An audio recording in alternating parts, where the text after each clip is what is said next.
Hello students, BA first year, विषय समाजशास्त्र। इस विषय के अंतर्गत आज मैं एक नया टॉपिक स्टार्ट कर रही हूँ, समाजशास्त्र की प्रकृति।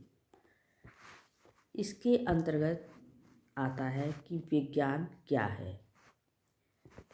साधारण अगर रूप में देखें तो विज्ञान का अर्थ किसी विशेष प्रकार की विषय सामग्री से ही लोग लगाते हैं, जैसे रसायन शास्त्र, भौतिक शास्त्र, जीव विज्ञान, वनस्पति शास्त्र आदि। जबकि विज्ञान अपने आप में कोई विषय सामग्री ना होकर वैज्ञानिक पद्धति से प्राप्त किया गया क्रमबद्ध एवं व्यवस्थित ज्ञान है।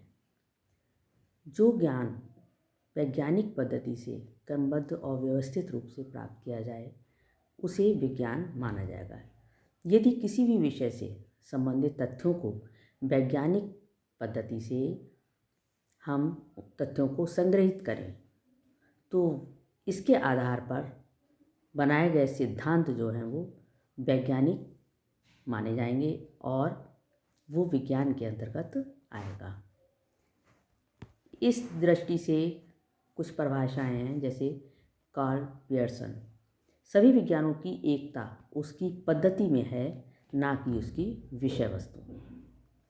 इसी तरीके से स्टुअर्ट चेज ने लिखा है कि विज्ञान का संबंध पद्धति से है, ना कि विषय सामग्री से। मतलब जो वैज्ञानिक पद्धति से ज्ञान प्राप्त किया जाए वो विज्ञान कहलाएगा। अब आता है कि विज्ञान के प्रमुख तत्व क्या हैं या विशेषताएं क्या हैं। विज्ञान के प्रमुख तत्व जानने के लिए ये जरूरी हैं चीज़ें, जैसे नंबर 1, अवलोकन।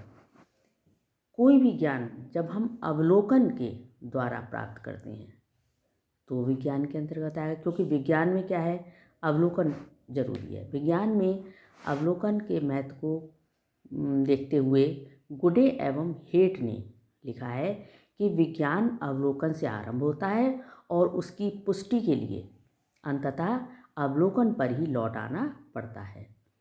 अतः समाजशास्त्री को अपने आप को सावधानी पूर्वक अवलोकन करने में प्रशिक्षित करना चाहिए। दूसरा, सत्यापन तथा वर्गीकरण। जो भी अवलोकन विधि द्वारा तत्व संग्रहित किए जाएं, उनकी सत्यता की परीक्षा की जाती है और जिसे सत्यता के नाम से जाना जाता है। और सत्यता का अर्थ किसी भी प्राप्त निष्कर्ष की प्रामाणिकता का पता लगाना होता है।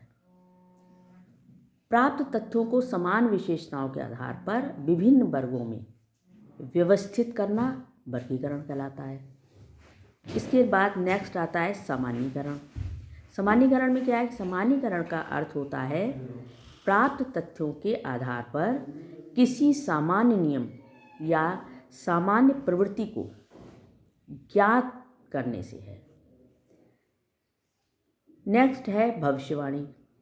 विज्ञान का एक प्रमुख तत्व उसमें भविष्यवाणी करने की क्षमता का होना है।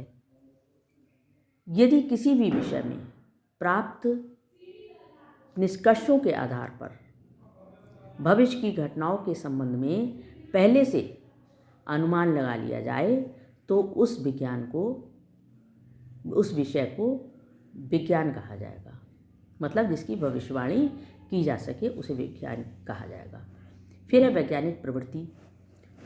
उस विषय को विज्ञान कहा जाता है जिससे संबंधित तथ्यों का संकलन अध्ययनकर्ता वैज्ञानिक प्रवृत्ति को बनाए रखते हुए करे। इस तरीके से इस विवेचन के आधार पर स्पष्ट होता है कि किसी भी विषय के विज्ञान कहलाने के लिए कुछ बातें जरूरी हैं, जैसे तथ्यों का एकत्रित करने के लिए वैज्ञानिक पद्धति का प्रयोग किया जाए। दूसरा, अवलोकन विधि को काम में लिया जाए। तीसरा, वास्तविक तथ्यों का जैसे तथ्य हैं वैसा ही उनका चित्रण किया जाए। और उसके बाद कार्य कारण संबंधों की स्पष्टता विवेचना की जाए। निष्कर्ष प्रामाणिक हो, निष्कर्ष सर्वव्यापी होना चाहिए और एकत्रित तथ्यों के आधार पर भविष्यवाणी की जा सकती है। ये चीज़ें जरूरी हैं। फिर आता है समाजशास्त्र विज्ञान क्यों या समाजशास्त्र की प्रकृति। समाजशास्त्र एक विज्ञान है क्योंकि इसमें वैज्ञानिक पद्धति का प्रयोग किया जाता है। इसमें वैज्ञानिक पद्धति का प्रयोग किया जाता है, इसलिए इसको विज्ञान कहा जा सकता है। अवलोकन विधि की सहायता से तथ्य एकत्रित किए जाते हैं, उन्हें व्यवस्थित और क्रमबद्ध किया जाता है, उनका वर्गीकरण किया जाता है और पक्षपात रहित होकर के निष्कर्ष निकाले जाते हैं और सिद्धांतों का निर्माण किया जाता है। समाजशास्त्र को विज्ञान मानने का प्रमुख आधार जो है वो कुछ इसकी कसौटियाँ हैं। जैसे नंबर 1, समाजशास्त्रीय ज्ञान का आधार वैज्ञानिक पद्धति है। वैज्ञानिक कहा गया है, पहले भी बताया है कि वैज्ञानिक पद्धति से प्राप्त किया गया ज्ञान विज्ञान कहलाया जा सकता है। तो ये चीज़ हो गई। दूसरी चीज़, समाजशास्त्र में अवलोकन द्वारा तथ्यों को एकत्रित किया जाता है। अवलोकन विधि के द्वारा ऊपर भी बताया चुका है कि अवलोकन करना जरूरी है। इसमें अवलोकन के आधार पर ही तथ्यों का संकलन इसमें किया जाता है। और तीसरा है, समाजशास्त्र में तथ्यों का वर्गीकरण और विश्लेषण किया जाता है। समाजशास्त्र को विज्ञान मानने का एक प्रमुख कारण ये है कि इसमें सही निष्कर्षों तक पहुंचने के लिए तथ्यों का वर्गीकरण किया जाता है और उनका विश्लेषण किया जाता है। अगला है, समाजशास्त्र में क्या है का वर्णन किया जाता है। क्या होना चाहिए इसका वर्णन नहीं किया जाता, बल्कि क्या है इसका वर्णन इसमें किया जाता है।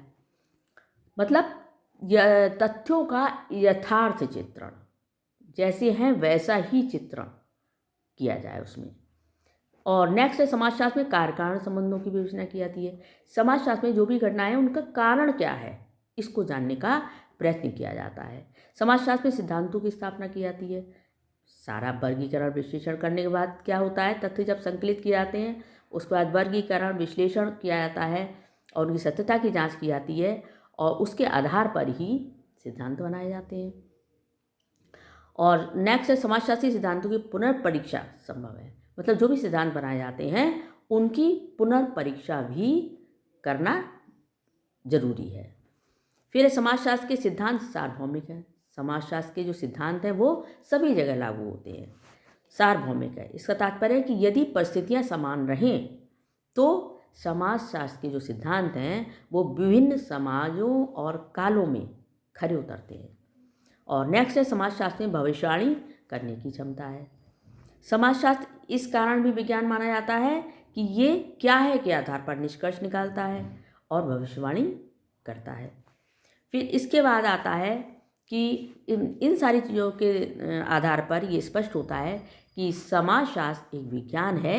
इसमें विज्ञान के सभी आवश्यक तत्व मौजूद हैं और इसकी प्रकृति जो है वो वैज्ञानिक है। इसके बाद मैं नेक्स्ट वीडियो में लूँगी समाजशास्त्र की वैज्ञानिक प्रकृति के विरुद्ध आपत्तियाँ। Thank you.